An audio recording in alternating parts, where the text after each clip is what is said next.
My name is Hammond, so I live up in Akron, Ohio. So I started into pixels and trees and house lights and all that stuff about 4 years ago. I got into this hobby by not being able to afford anything, so I tried to hack Christmas lights that you buy and at Lowe's and Walmart and this kind of stuff. And I met this guy online about 4 years ago, and he hacks Christmas lights, and he showed me how to do what he does, and the rest is history. So we've been lifelong pen pals for about 4 years, and not lifelong, but we've been doing this for a long time.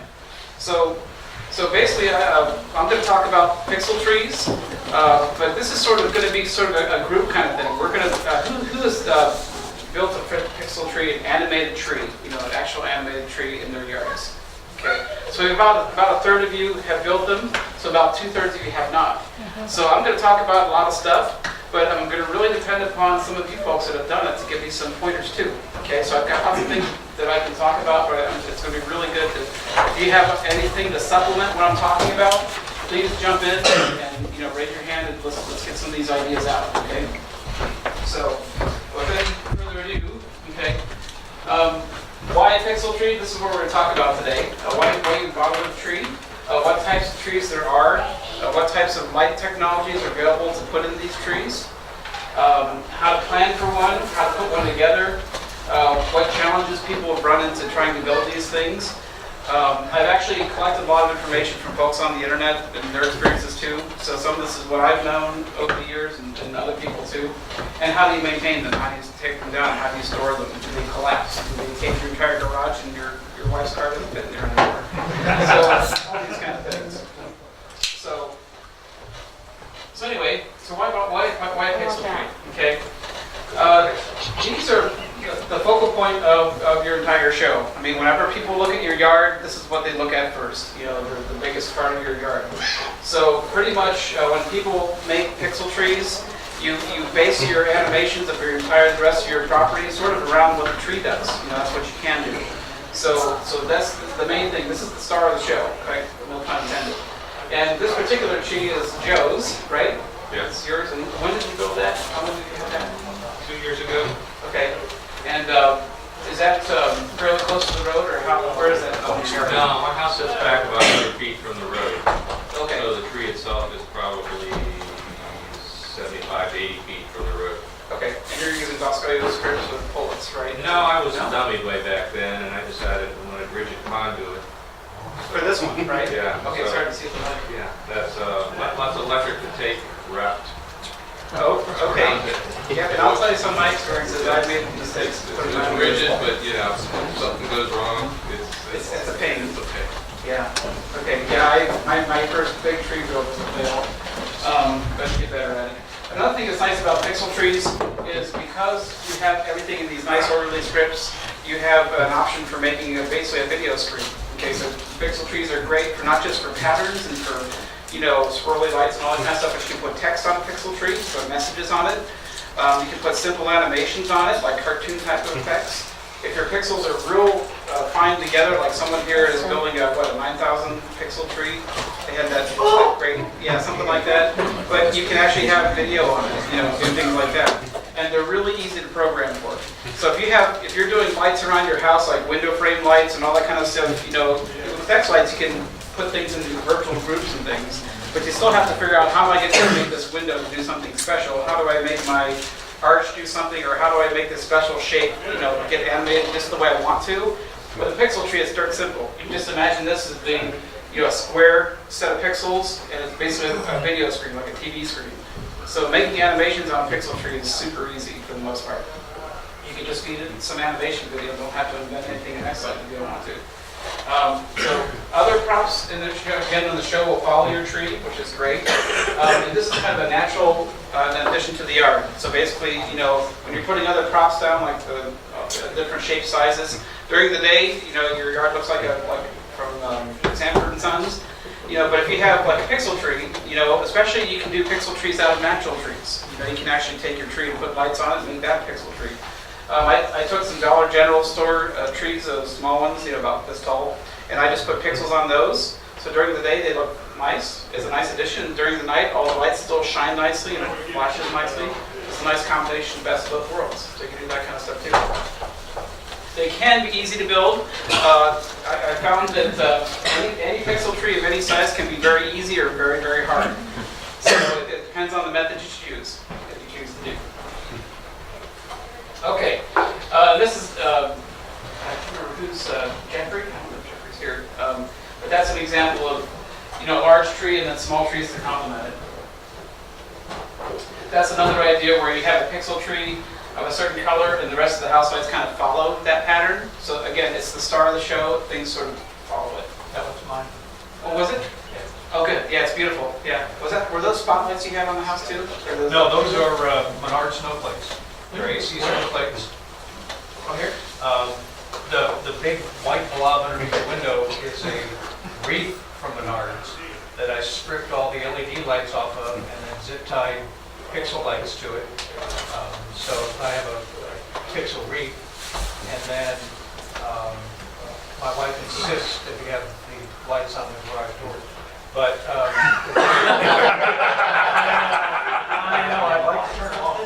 But and in that picture you don't see it. But I got a bunch of snowflakes that I also bought at Menards, and those are my AC lights, and those are on the roof and hanging there in some of the windows and other things. They just they're not on. The pixel tree itself, the base I bought a used trampoline off Craigslist from a guy in Champaign, and threw away the springs and threw away the tarp and just kept the hoop. And you can certainly buy a new one. I think that's an 8-foot hoop. And with the design of it, I was able to mount it with rebar into the ground. I took, for my center pole, I took a piece of rigid conduit and cemented that at ground level, and then with a coupler, I put the rest of the pipes up, and then the rest of the pipe up is a Walden Bunkhouse ASAP design, so I can raise and lower it. One of the challenges with those pixels that I bought from Ray several years ago is they're not very waterproof. And seeing how I don't do very well soldering because of my vision, I will raise and lower the tree when it rains, and I'll cover it with a tarp, which is a big hassle. Wow. And so that 16-foot tree, when I crank it down, goes to a 10-foot tree. I take the star off of it and put that on a shelf on the pipe, and I've got it down to a system. But then I tarp the tree with bungee cords, and so there are days that I don't have a show because of this. So those pixels, are those silicone coated pixel strip? Are they pixel strips or are they some other type of? They're flat nose, and I have not plastic dipped them, just because I haven't. I did take stuff and try to seal the ends going in. I've tried to do all kinds of things to make them. Are they Technicolor? So they're like No, they're like 2811s. Like just the flat strips that you just have. No, they're not strips. There's a bullet. Oh, I see. And they're epoxy filled and everything, but they're terrible in the rain. No, you didn't. Yes, you did. Yeah. And then I use Paso strips and made my own hook head, which I have to redesign this year because of the added height with that hook head before it's on a 10-foot, now that's a 16-foot. With the tension, some of the pieces of metal that I use in the cold weather, they snapped off. And so I've got to redo the hook heads. And then at the bottom, I took the strip and wrapped around it and a bolt and nut to secure it at the bottom. Is that a 180? No, 180. Okay. And which leads us on to? Pardon me? Yeah, which actually the sizer is going to lose. I'm going backwards. That's not good. Back to the future. Okay. And I drive it with a stand devices. I use 682, and I don't use all the outputs on it. Okay. How many pixels do you think you have? It's 50 up, 50 down, and 9 strands. So somebody that's real smart can do that. Yeah, 900. Right. Okay, yeah, that's good. So speaking of, tree shapes, you have 360 degree, okay, which is pixels all the way around. It's real nice because you have a really nice, rich color pattern. The other thing you can have with that is if you have lights all the way under the tree and you're trying to do like text and animations and things, that might bleed through from the back to the front, so you might have some interference from the other lights around it. So, but if your yard has, like you're on an intersection, these are perfect. That kind of thing. You just have to be careful what kind of stuff you put on. 180 degree, I think, are pretty popular. Is that what a lot of people here do? 180 degree. Okay, so you just have a half circle. Covers quite a bit. Good viewing angle. Flat trees. This is kind of popular because you can put really dense lights on it too. So you can use like strips like these. Okay, you can have pretty close spacing on these. These are, the 180 degrees are good for text and animations and things. The flat trees are really good for that too.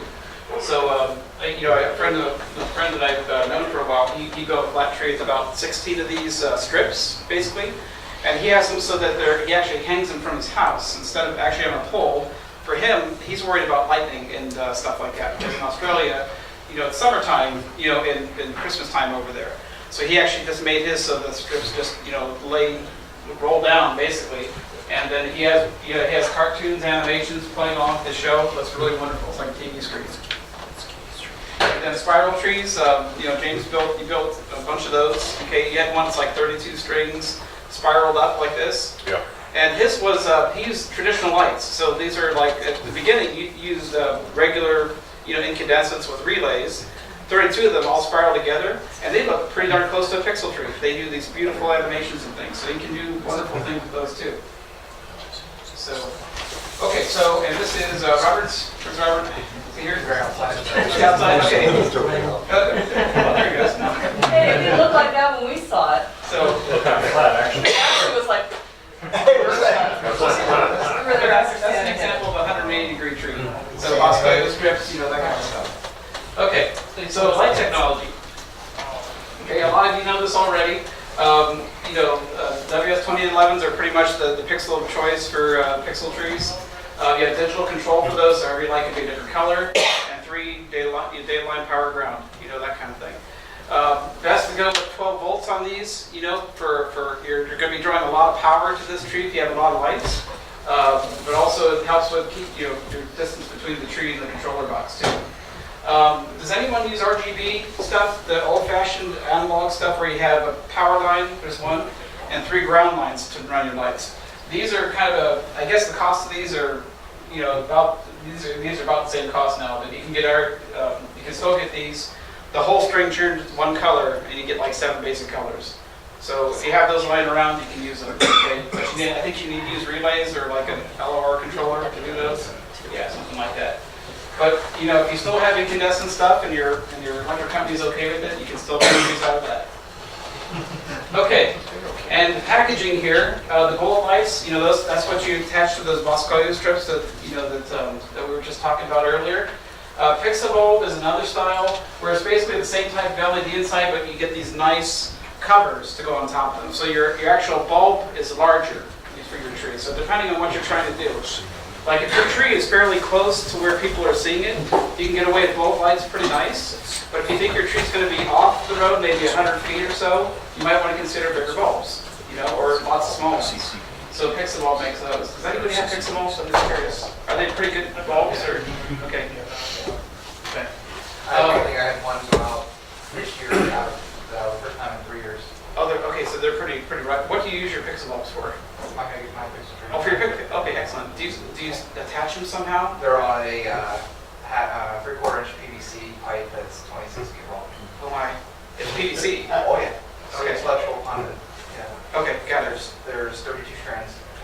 The overall tree is 26 feet tall. And they don't come apart. That's a cherry picker. I took it down with an extension ladder this year. Oh, really? All of it. 48 minutes took it down. that's what he has. It is possible to make the trees out of these LED strips, okay? Those where they come on the strip. I tried to make a tree out of that. Has anyone done it? I've had trouble with mine. I'd probably recommend not making a tree this way because these are cuttable to any length you want, and those junctions where you can cut them are fragile. So if those get any kind of stress on them, the connections electrically break, and then you've got trouble. Okay, so unless you're putting your tree on a rigid frame, that would work for that type of system, but if your tree has any kind of bend to it, these aren't a good choice, okay? And we'll talk about those in a minute. Those can be creatively used for trees as well. Another thing is when you're lighting your, and a lot of you know this already, but when you're making your props and you're making your lights for your house, you don't have to run all your pixels at 100% power, 100% brightness, because half the time, half brightness works just as nice, so you don't have to try to blast, light into your neighbor's back window kind of thing. You actually wash out your colors a little bit. So when you're making a tree and you're having, hundreds or thousands of lights, keep the brightness low and the whole tree will look nicer. It's not going to try to spotlight everything. Okay. Okay, controllers. We're not going to get into this because, so I just want to let you know about them. But, And I already talked about the best one in here. Which is the... So how many pixels does it take to get to the center of a pixel tree? Hey, if you only have 4 strands on your tree, no problem. Yeah, I just get a bunch of those. But when you're looking for a controller to run your tree, it is a good idea to pick your controller wisely. Okay, there's a lot of choices out there, but really, if you're going to be into this stuff for the long haul, you're not going to keep your controller forever. You might want to sell it someday. Find a controller that people will tend to want, and you'll sell it and make some money and buy more Christmas stuff. Okay. Find out, before you buy your controllers, try to find places online that can give you help with using it. Try to secure that first. Try to find out where the forums are, where people talk about them. Don't buy some obscure controller that's 10 years old that very few people have experience with because it's getting outdated. Things like that. Try to find people around you that live near you that have controllers and get similar ones to them so you can help each other out. I don't know, and also like David was saying, whatever you buy, you may not be able to buy 365 days a year. Pick stuff that's easily available, easily to buy, so you don't have to wait until a certain month to buy it, that kind of thing. Some companies, like the Pixel Pop or something, you just can't get them until they're in stock or until the company decides to make them that year. Okay. There is a nice website here on the Nutcracker 123. That's X-Lights, I think. Is that X-Lights? Yeah. Where they do give you a nice rundown of different controllers and what makes them all different from each other. And this PowerPoint will be on the Facebook page here when we're all done, so you can look that back up later. Okay. And I have a question about that. Yeah. I think that's a great slide that you put up that people don't often think about. So, if somebody hasn't done one before, that they're just buying, and Jim, his point that we were joking about earlier is, you need usually an industrial quality controller to run a pixel tree that's got potentially hundreds and hundreds or thousands of pixels on it. Again, to protect your investment, do you think the best advice you could give someone is to buy a controller based on a Raspberry Pi? You mean for a tree? Yes. Probably not, and maybe some of you know this better than I do, but a Raspberry Pi doesn't have a lot of input-output capability. Let me put it this way. The Raspberry Pi has an operating system on it that does a lot of other things besides run your tree. So if you're running a Pi can't run a lot of pixels because it's multitasking too many other things at the same time. Okay, if you're looking to do something like that, you want to do something like a BeagleBone Black. Okay, because that's a dedicated board that can run a lot of hardware things at the same time. So like I've got one BeagleBone Black running 28,000 up to that many pixels it can handle, because it's got all those output pins. If you're looking to go homebrew on your controller. Yeah, a Pi can run maybe, I don't know. In terms of the off-the-shelf controllers today, is it pretty much dominated by Falcon and SAN devices? I don't know the answer to Probably that. say, I was, yeah. Yeah. I'd say so. I mean, the point of it is, I don't think any donors of those companies are in the room today, right? So I'm just saying that it's good to get, remember how many hands went up who are new here? Yeah. So, sorry to interject. No, I'm just saying, so what we're trying to tell you folks is, it is a great idea because these controllers cost, they start at $100 and go up. And probably have your best in, oh, by the way, they all work great. Let's just say that right off. So you can't go wrong as far as, but you want to buy one of the mainstream ones. And the two big mainstream ones right now are from SAN Devices and Falcon Christmas. And we're going to talk about at the very end about how you get support for building your tree for the first time, where to go looking for resources besides just trying to find random online forums. So we're going to help build this community where we help each other with these things. That's great. Got a question back here, Tom. Yeah, go ahead. One little addition to that, now for the DIY stuff, those are probably two of the best controllers. If you want to start strictly plug and play to go, probably something like Weatherproofing, you're going to pay more for it. But you've got the need to install later, it's supported by a full-blown company. So this would be, if you need support, 24-hour day, they got their forums too. So Good point, good point. it's depends on, if you're just starting out, definitely probably plug and play is your best option. Falcon's 100% plug and play with Well- Max Lights.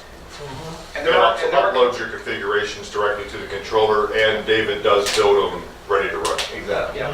There's several options. and there are companies that sell kit pixel trees, that can give you everything you need to put it together, You also don't need to go with a massive controller for a I simple know, tree. I know. Exactly. You don't need a massive controller for a simple tree. Like I'm running a 6804, running a little tree. Right. And just power injection, it's about 50 pixels. Okay, so just some other things here with the size of your tree. Okay, a lot of people like to build big trees, so most people are doing 10 feet or taller. Okay, one of the things, if anyone can build a tree now and they wish they could have done it later differently, they said they wish they would have made it larger. So if you're thinking of building a 6-foot tree, go for a 10. Because you're probably going to want that later. Okay, so. Or 12 or 26. Okay. So most are about 10 foot. Okay. Now about these little trees here, does anyone have like little small trees about person height, that kind of thing? The point of those things is they complement your big tree or they complement your display. So they're like your small little prop things. So lots of little trees can do a wonderful job. So if you're just looking to start with pixel trees and you don't want to build a 26 mega tree yet, start with little ones. Buy some trees at Dollar General, put some pixels on, and have some fun with it until you can get confident with how things work. But it also depends on your focal point from your viewing audience. So you might have a big yard as deep, a small little tree is just a little blob there versus having a 6-foot tree that's 60 feet back, it's going to look like a mini tree. Right. So that's on the mind as well. And I also got a suggestion for, and I found this, that where I live in the state of New York, we get a lot of snow. So you can make your first pixel really high. Yeah. Before you have snow. The pixels don't melt the snow. Now I think that's do. So, otherwise you got pixels, you got glowing snow and it's me. So, I put mine like at least 3 foot first pixel. Yeah, I buried pixels already. Okay. Pixels, average tree cost, for building these trees, they can move anywhere from $500 to $2,000, depending on the methods you use for your framing and pixels and all that kind of stuff. So about the average cost of these is probably about $800 to $1,000. So just keep that in your budget and let your spouse know about that ahead of time before you buy it. Where to buy materials? All this is kind of easy for most of us, Lowe's, Menards, that kind of thing. Also, look upon your local plumbing stores for pipe-type stuff, steel yards for framework things, local welding companies, Craigslist. Someone said they bought something on Craigslist for the trampoline, right? Is that where you got your trampoline? Great idea. And these are just common websites where people buy the pixels, okay? And a lot of people here know that, but we'll do it on the presentation. One thing I have found, and I've talked about James about this a little bit, is when you buy things from these different online companies, especially if you go to the senior ones, it's easy to get ripped off. So if you're buying stuff from eBay, you've got, hopefully the vendor will back the problems, but eBay can also back you too if you're having major issues, okay? But if you're buying somewhere from like AliExpress, okay, that can be anything goes. Depends on, there are certain people on these different sites like Ray Wu, Paul Zhang, they're reliable, dependable people. They'll make it right, whatever issues you have. But there's tons of other people on AliExpress selling pixels too. Yeah. One thing I would suggest, if you buy anything online, use PayPal, so that way you have PayPal protection when you purchase. You have another layer of protection. Right. You got the vendor maybe. You got eBay typically, and then PayPal as a last resort or whatever. You know what people have learned though? Yeah. We've been doing pixels now for 8 years. Right, people have. And there have been some disasters, right, and some big successes. And the rub is, unless you test them all right away, the warranties are gone. So what has happened is people who have had the disasters happen to them where they failed terribly. It really depends on the vendor you bought from, and some of the vendors have stood up and completely replaced people's products, Right. and some have not. I completely agree with you. I would never tell somebody to just buy from anybody randomly off Amazon, even though it's quote Amazon. Oh, I have. You know, I would not buy on Amazon, I would not buy off eBay. Even people that bought, well, that's another story, we won't go into DIY Lighting Express, but believe it or not, the people have had the best luck with these people you'll never meet, like Ray Blue off AliExpress, because he has shipped pixels from time to time that have totally failed. And I don't know if I've seen plenty of stories where people said, Ray replaced my product. So his point here, remember this stuff we're buying. This isn't commercial grade products that you can buy in a box from Lowe's. You're buying something that came from another industry for another purpose. And that's probably the biggest decision you can make, is who you buy from. And don't go buy the cheapest. God, that's a big mistake. Right, and on these support forums I'm going to tell you about, you can actually put on the forum, where do you buy your lights? And you can actually have people answer and say, we get them from Rayu, we get them from Paul's Inn, we get them from wherever. So use the benefit of the crowdsourcing here. Yeah, I just want to point out, you know, I have a friend who, pretty smart guy, but he managed on eBay, because he paid with eBay cards, to lose $3,000 on a purchase. So, like Dave said, you know, use something that you know you've got some protection in. Yeah. And that deal, he basically got into a deal that was too good to be true. And, you know, AliExpress is, to me, the weakest of the offerings for stores, unless you're buying from Paul saying from AliExpress. You know, I bought from one company from AliExpress, and I needed a refund or something. And I was trying to go through AliExpress customer support, their chat system and all that. It's horrible. I mean, they only listen to half of what you say. They promise they'll write back, they never do. So that's probably the weakest company, unless you're getting it directly from somebody good. Let me grab, yeah, go first. And to continue on with that, the vendors you see at these minis are usually true and tested vendors. So any vendor you see advertised at the minis or giving away door prizes that are here advertising, you can basically 100% trust every one of them. Right. Yeah, that's a good point. That's a really good Because we won't let any scrupulous vendors in the event. Even the Pixel Pops, right? He didn't say despicable, he said unscrupulous. There's a big difference. Yeah. Just going on with what Tom's saying here, when you're going through these vendors, and if you're new to the hobby, I'd recommend an American supplier. A lot of your American suppliers, like your DIY LED Express, Holiday Coro, Crockett Fantasy Lights, they offer support with that. So if you're new and you're lost and you're buying pixels, you're not going to get Ray to talk English, let alone get on the phone with you. Oh, no, you're on your own, that's right. Yeah, so when you might get the pixels a penny cheaper a piece if you go to Ray or if you go to Paul Zhang. But the customer support that you gain from buying within the states, from your local suppliers within the states, is what really makes the difference. Because I know a lot of people that start out, and I mean, Michelle's here from Crockett Fantasy Lights, and her phone blows up all the time because people are calling her that just bought pixels and saying, how do I hook these up and things like that. You're not going to get that from Paul. You're not going to get that from Ray. You're going to have to go back to the groups, back to Facebook or your forums, and ask questions that way. So that's a big difference of how you weight your purchase with that as well. Look at the value with buying within the states as well. Good point. David, do you have something too? I was just going to say, some people, again, the whole thing, you know, you'll get this big box that's got all these pixels, and you may not hook it up for months, right?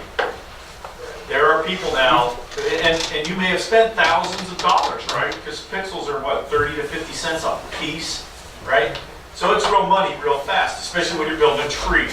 So there are people that take their pixels, and they plug them into controllers, and they throw them into harsh conditions and test them for a month. They literally throw them in buckets of water and freeze it and ice and all kinds of things. Because that's where they're going to be. Right. Yeah, It's a fair thing to do. test them out before you build a tree later. Okay, so thank you. All right, so how to put this thing together. You know, a bunch of obvious things. You have tree size, how many strings you want, that kind of thing. Also think about if you're putting pixels on your tree, your controller can only support so many pixels per run, like per string. You know, how's that going to work out? How many pixels up and how many pixels down? Are you going to have to cut it and put in extra strips? You know, how much electrical wiring and stuff and joining and stuff you really want to do. Okay. Thankfully, there is a website here. Altitude Lights. That's is it? That's something here. Is that your Leechburg Lights, right? No, I'm Leechburg. Okay. Altoona likes the Zimmerman, I think. Huh? I think it's Scott Zimmerman. Okay. Could be Scott. No, So, he's- good website for helping figure out how to dimension up your tree and how many pixels you want, how many lights per, run up and down the tree, all that kind of stuff. It does all the hard work for you. So again, this PowerPoint will be available, so you can find that link again. And again, with your lights, you can get different spaces between the actual pixels, real dense or real far away. Think about how far your tree's going to be from the road. That helps with picking your densities too. Okay. How to do the bases, okay? Someone here concrete stuff in, okay, that's what I do, because I'm out in the country, I can get away with that kind of stuff. So I'll just put a metal sleeve in the ground, and that's where my tree goes. Real convenient, because it's permanent. The wind isn't going to blow it around. Problem is, if you ever want to move your tree, you've got to dig another hole, okay? So it's good in some ways, it's worse in others. How deep and how wide would you do for like a 16-foot trench? I don't know about the height of the pole for the depth, but what I do worry about is the freezing line of the ground. So I try to get my concrete, yeah, that way if things freeze, the concrete doesn't bubble back up. Actually, you can look that up. There's an engineering number on that. If you Google that, it'll tell you how far you're going to be based on the diameter of the window. I've been going down like maybe 2 feet before I do my, as well as my deck and handle digging that much with a pole digger, and that seems to work pretty well, okay? You can go with portable holes, which is kind of nice. It's a heavy base that you stick your pole into.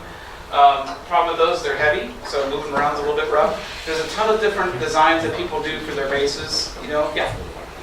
The one you're showing there is actually Walter and Jackie Mountainhouse. I think we were featured with the last year on year 4 on Great Christmas Light Fight. We use that's the full-size one that we used the first year. That weighs about 250 pounds. Okay, do you know Without a steel rod in it. Do you know what these eye hooks are on it? The hooks are designed that you can actually drive stakes in the ground around it and use bungee cords essentially to hold it flat and keep it from tipping. They also have provisions where you build essentially a tic-tac-toe pattern that will attach to the side of that and do the same thing. That's what we actually use now. He has a smaller version, which weighs about 125 pounds, which is the mini portable hole. And that's what we're actually using now. We put a 12-foot tree on that. Excellent. And Yeah, the thing about Walter's stuff is Walter's tested. Walter Racks it, and he puts a guy wire on it, and then he cranks it to the point of, A, will it ever tip over, and B, to the point, the pole's going to collapse. But the pole is going to collapse long before this design is. So if you guys aren't familiar with Walter Monkhouse's website, he's got the best, he's the standard in it really for this thing. He invented it all. I've got a link for that. yes, magicchristmas.com is the website. Yeah. So the question on Or go first. they've already covered what I was. Oh, you did? Okay, yeah. The question of the portable hole, and I don't do that because of my theory on it. After it sits there for 6 weeks, does it kill your grass? Yeah, Sure. it does. Sure. That's why you put, yeah, you bet. Yeah. Like in our case, ours is 26 foot. I don't cement my pole. It actually, I drive a 1-inch piece of copper tubing in the ground, 16 inches. I put a cement block over top of it, and my pole sits right on top of it. Oh, you drive it in? I drive it in. I have 2 sets of guides, a 10 foot and a 20 foot, and I've got over probably 700 pounds of weight coming off this thing, and it has not budged. How do you get it back out again? I know. It pulls out? Because when I put my pipe in, or my garage. I put some block in, and I actually put this six on top of it, and spins exactly on top of the pipe. And my actual tree, like 2 inch tall, is around top of that. That's it. That's great. One other point. For my picture, basically, that design, it's not a portable, but it's a lot of sun to ground. With the height that I have and the strips on it, very strong Indiana wind coming through, that pole can theoretically snap right at the bottom, have the conduit at the junction.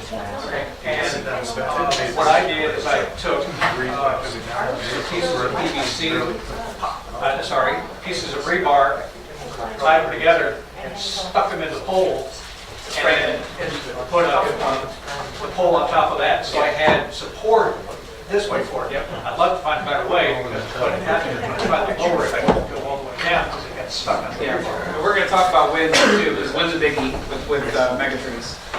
Okay, there's an example of another base, I don't know if Todd's here, but, did anybody bring a tree with them? I thought someone did, because last year someone brought an actual tree with the base and frame and stuff to show them how they were gonna do it again this year. I brought some of the parts with. I don't know, that's mine. I didn't bring that base. Oh, that's yours? Okay. Yeah. Okay, and so how do you anchor that to the ground where it doesn't move? Do you guy wire it? Yeah, I wire that plate just sits on the ground. It's a 26-foot pole with the star attached. Me and 2 other guys, we just stand up. Yep. And then guy wire, and it's all ready to go. The stakes are in the ground. Guy wire, it's up in a couple minutes. And then I have to crank up hook head. The pipe smooth. Because really the design of the base of the trees so it doesn't slide around. It's not so much for Falling over. falling over. Right, the guy wires it for that. Yeah.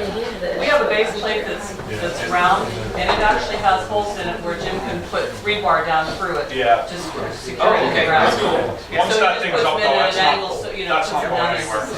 secure. Yeah, but like And Dan we have guy wire. said, the whole point of the base is just so it doesn't move. It's not for any kind of support whatsoever. I mean, if you buy the kit from Boscoia, it's just a big black washer, and you put a nail down in the ground.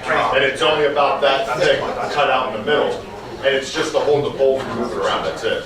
All the rest of your stuff is your guy wires and that's actually supporting it. The strength of the pole's a big thing. Now, we were talking about poles here just a little while ago, and here's the, there's no pole design where you just hang it from your house. But there's that Walter Monkhouse design, it's called an ASAP pole, okay, a strap-in pole basically. That's probably him. And a telescopic pole designed to lift support and maintain tension. Because I guess maybe you can crank it to maintain the tension. Is that what that's for? Okay, because it cranks up and down, just like a TV antenna kind of thing where you can crank the pole up. Again, you'll have this PowerPoint available, but if you want to see the pole in action, here's a link. And he's got a really nice, you can either buy these poles, I think, right? You can buy one of these types of poles, or you can build your own parts. So this website link here actually tells you, he writes a really nice document how to build these kind of poles, okay? Really handy, because mega trees get real heavy. And you can either stand one up, but it takes some people to do it, or you can crank one up if you build one of these poles, okay? I use black iron pipe for mine. You can also use muffler pipe. You can get some pretty thick-walled, like 2-inch, I think, or 1.5-inch muffler pipe stuff to build your poles, and put a coupler in the middle. But never underestimate the power of the wind. Okay, the wind will take anything and bend it in half. So if you think you're going to get a 1.5 inch pole for your mega tree, go 2.5. I mean, go more than you think. Yeah, Bill. Just to go on that subject you're talking about, if you use a portable hoe, even the 250-pound one, those eye bolts are there for a reason. In the corners of it, I've had mine, I got both the 251 and the 120-pound one, but I had the 250 one set up one year. Before I got the eye bolts and the anchors tied down, it blew over. The whole thing blew over. And it is a 250-pound base, so, without those anchors, a wind's going to blow over. I don't care how heavy it is on the bottom. Yeah. But when a portable Has hole anybody thing- had a tree that actually bent over? Like you've had Yes. fold in half? Yeah, you did tell me. Last year I had one fold at the joint where That was too. So the weak part was the coupling part. They go out two pipes together. Yeah, mine was a sleeve slide over. Got it. Okay, so good point. All right, I'm gonna cover this not too fast, not too slow. There's another one of those, crank designs. Raising the pole, this is kind of just, you just sort of figure it out. With an ASAP pole, the benefit is you can attach all your lights to the top of the tree on the ground and then crank it up. You can attach your star, get everything built at the ground level and then go up. Pretty handy. If you're doing a regular pole, it's easier to attach your star to the pole before you raise the pole. Also, what some people do is they'll actually have a pole with a T-cross on the top of it with some pulleys. Okay, so they'll get their pole up first, and the T's up there with the star, and then they'll actually pull their tree up with pulleys to rest on the pole. That's another. Is that what you're doing? Yes, that's another handy way to get your thing up if you don't have the benefit of like a lift or a really tall ladder or something. Or what? Or a teenage son. Yes, multiple people. Okay. Can you spot the guy that's at the top of his tree?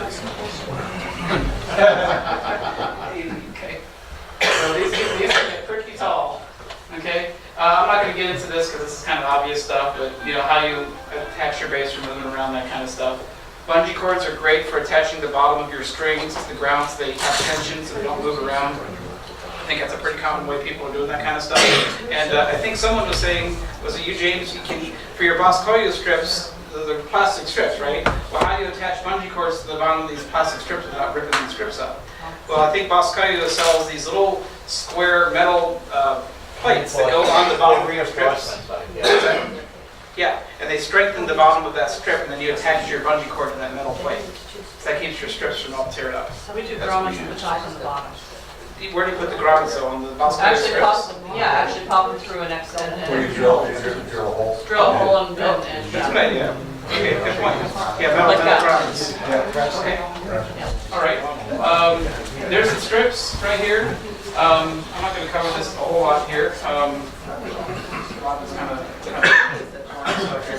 But the Boscoyo strips is pretty much the biggie here. Okay. Some people use these fixed node nets to make a tree. Has anyone done something like that before, where you take you buy the kind of strip that comes in like a square grid, and you can put your pixels in that, and you just sort of cut your tree to look like a tree? That's something some people do. That's another way to do it. That kind of thing. Did anyone here build a tree where you've got rings and they're suspended, and then you actually have rope suspending the rings from each other, and your lights travel along those ropes? Did anyone do that? Is that from this group or another group? These are just ideas. And again, Facebook is your friend. If you're not on Facebook now, get on Facebook because it's a great way to get support from a lot of people. Okay. Plus, you have like Do-It-Yourself Christmas, where you can actually get on discussion forums. But with those kind of places, they're treasure troves of information, but you usually have to go find the information. On Facebook, you can post a question, you'll get 20 responses from people. Get quick ideas to answers. I was just wondering, how many people use the bullets over the flats or the other way around? What's the most popular one? You mean between these two? Yeah. That's a good question. Does anyone use the flat pixels to make it? Why did you choose flat over bullets? That's easier to put in. Oh, they're easier to insert into the They don't strips. have a bunch of wire on the back that loops around. Oh, because the wires go this way instead of this way. And, for the tree? okay, yeah, that's a good idea. It's hard to hear them. What did he say? What's the benefit of using a bullet pixel to put your trees, to put in the strips, or these have a flat base? To Right. What was his response? The wires, instead of the wires sticking out, here's your strip and the pixels like this, on those kind of, the wires come straight back out. It's a little messier. But with the square pixels, the wires go this way, so they travel along your strip better, plus they're easier to insert. Thank you. That kind of thing. So the pixel bulbs are that way too, where the wires come out to the sides instead of out of the back. And the one thing we did, because you were talking about wind earlier, we took extra pieces of the Boscoyo strips and put them horizontally across to keep them from moving along themselves. Yeah. Yeah, I got a picture of that too. You just ran the pixels through it? Yeah, because it'll go with the pixel bulbs. You can put a double layer. Yeah, you can actually make strapping out of the actual strips. Yeah. Did you have a question too? Or actually, okay, yeah. The other reason for the flats versus the bullets is a lot of times, especially, the preseason bulk buys, the bullets have been better priced. There's no question the flats are more appropriate physically, but, you know, again, you start counting your pennies when you when you buy thousands of these. Yeah.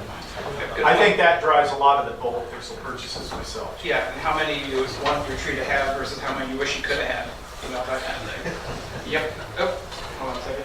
Going back again. I know. Did you watch Back to the Future last night or what? I've got them all. They're the best. Okay, is it Robert? Is there Robert here? No, that's Might not have been mine. online, that's his tree. Okay, there's your tree. Okay, so there's the Boscoian strips, right? And I'm assuming there's grommets at the base of each of these strips.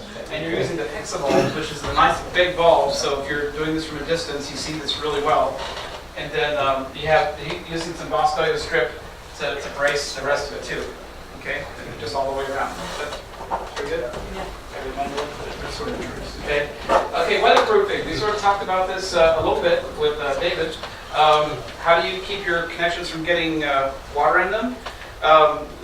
My friend in Australia, you know, he doesn't get snow, he gets rain, you know, during Christmas season.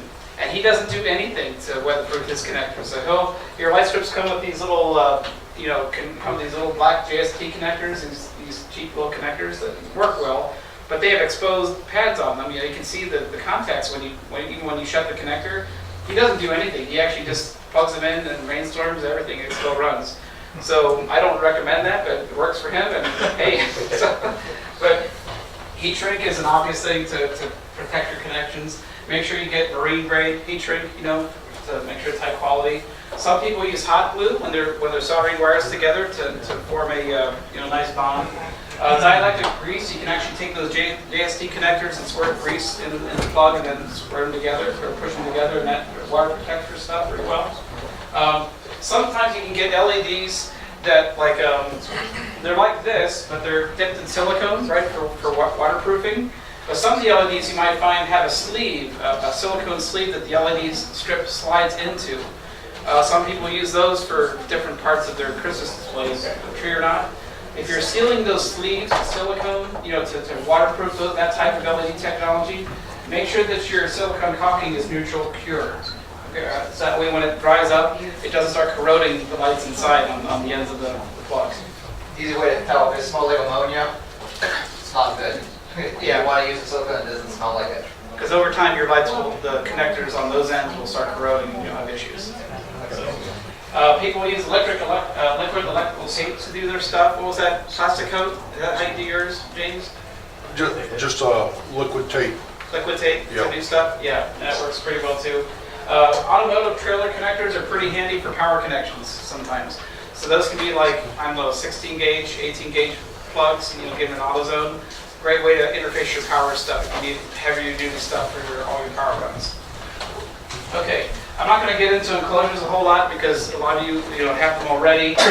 These are kind of popular ones. Okay, so if you're looking to put your electronics into, your power supplies, your light controller boards, that kind of stuff, these are the models that people tend to like the most.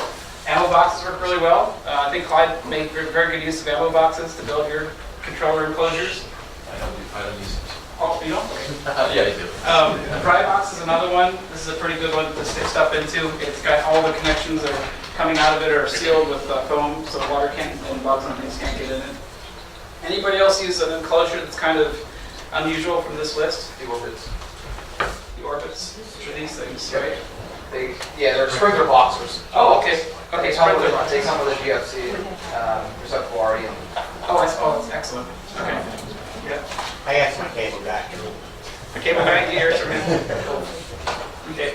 I'm just trying to wrap it up as quickly as I can without wasting too much time. The pole is very heavy, so if you're building a 20-foot tree or whatever, that's a heavy pole. If you're talking 1.5 inch, condo or 2 inch or whatever you're doing. So yeah, be careful. The bases can be very heavy, like Jeff said. Figure out how you're going to get to the top of it. Tensioning your tree with ratchet straps to try to get all those strips can be weird because your tree can be off-centered. That's just an issue some people have when they're putting it up. But it's going to be a very heavy pole. That's why the monkhouse pole is such a handy idea. You don't have to have extra people to help you lift that pole. So think about that when you're building your tree. Who can help you to put it up? There's not many people around with the ratcheting pole design. So whose tree was this framed? Yeah. Yours? Yeah, there we go. Did I say your name right? I did. Okay, so this is a ASAP pole design right here. And is that the, what's that? The hook head, yeah. The hook, for the top? Yeah, put the, plus put some this which that's the top. Okay, and this cross beam, is that for pulleys? No, it's pull it skywise, but it's a 2.5 foot back pole, so I never use them. Oh, gotcha, okay, yep, so there we go. Excellent. Okay, and there's the top of, top pole, yeah, that's yours, to pull up your tree with? No, that's a pull the hook head up. The what? The hook head. Oh, That got it, pulls- okay. Which pulls your lights up. Right, Right. yeah, so you attach all your lights at the hook head, the Yep, bottom, there's a and it winch. just pulls it Yep, all up. yep. Excellent. So lots of great ideas here. And this is Mike's tree. And that was another, same deal, right? You ratcheted up. Nope, everything stays fully attached to that. There's 4 foot at the top, it just comes off, sets into a plastic tub in the garage, and I put it, fill it up, drop it in the hole. And then just pull out the strands. Yeah, like that. just lay out the stand. Did I do Usually I've got some guy wires already on there to get my straightness out. And pretty heavy? Not too bad, I do it myself. So okay, how tall is that tree? About 14 feet. Okay, it's not bad. Yeah, all right. Other challenges, okay. Where are you going to put this thing when Christmas is over with? Okay. Some people will take the whole tree and just move it into the garage or move it into the basement if they have a ground level door. This is my tree, this is my Damocles setup here. I'm using actually a bicycle pulley system that pulls up. It's rated for 75 pounds, but I've got about 150 pounds on it. Is that kind of a dip? Yeah. So think of where you're going to put this thing when it's all done. Can your tree come apart pretty easily without a whole lot of work?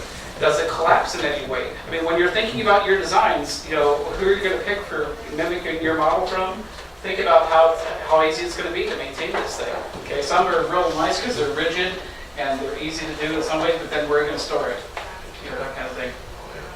If you're going to use lots of lights, it's going to take lots of power. And Dan's going to talk about power injection stuff this afternoon, about how to power these things that have, thousands of pixels potentially. Also, your controllers, like you said, some controllers can run a tree pretty easily, but if you're running a microcontroller, you need a pretty big setup there. This particular tree here, that's the controller. I'll show you another picture of that later. But when people build these trees, this is I should have done it differently kind of slide here, next time around. So some people should have planned better for the wind. Okay, they built a tree, it collapsed, blew it over, that kind of thing. People build trees that they wish they would have made it taller than the first, they went into all that effort to build a tree, and they're looking at it, think it should have been 5 foot taller. This is the time to think about that before you build it.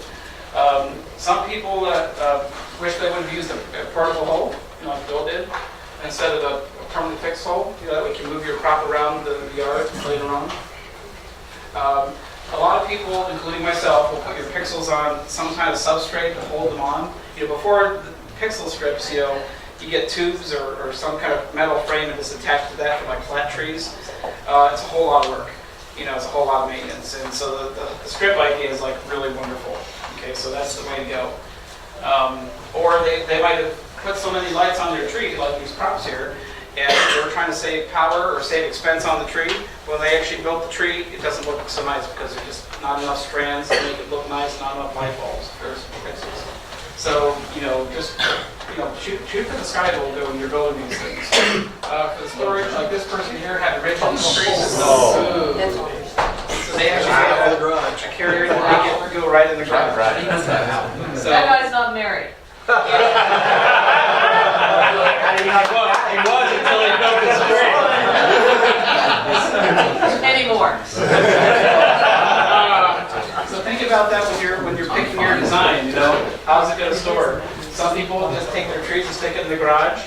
Some people put brackets on their walls to sit like you can take the tree and collapse it like this and then sit it, horizontally on some brackets. Basically floor sheds. A lot of people take their poles and just lay them along the side of their house, outside. kind of works out too. What are you gonna do with your pixels? You know, you can roll them up like the one that where it hangs from the house. You know, it actually just unrolls. He rolls up the strips again, and it just gets to work. Okay. You can also put strips inside a PVC pipe for storage. That's kind of interesting too. So you can either wrap them on reels, stick them in tubs, or if your tree has straight pieces that don't bend, you can actually just store those in tubes. And we're just about done. So, which is perfect because I've got 1 minute left. Okay. So again, if you're not on Facebook because you hate it, it's you don't get privacy to Facebook and you get all sorts of messages from people you don't know. You need to join Facebook anyway because it's a huge support resource for people. So when you get on Facebook, search for these names, and join their groups, okay? And start, you'll get messages from people asking all sorts of questions, and you can post questions. Depend upon everyone around you to help you with these questions. And believe me, Facebook is a wonderful way to do this kind of stuff, okay? The DIY Christmas website is really good for finding nice, solid repositories of conversations and things. This is like for quick questions. How do I, what am I going to use for my pixel style and things like that. Okay. So, any questions about anything we've asked? We sort of asked a whole bunch the whole time and answered, but are we pretty good on this so far? Is it like something fun? Again, we're all here together. We're probably all on Facebook on Light Up Ohio Cafe anyway. Let's send messages to each other, okay? Just to help each other build these. You two built your pixel tree what, a year ago? 2 years ago. So 2 years ago. You never did anything with pixel trees, pixel lights, or anything. Didn't know what a pixel was. Yeah, and they came to Light Up Ohio, and now they have this beautiful, how many feet tree? 60-foot tree? 660. Oh, 60. Oh, 60. Oh, okay. 60 foot. I'm not pushing that many pixels. It just gave you a good reason to use a lift, So thank you. So thanks for,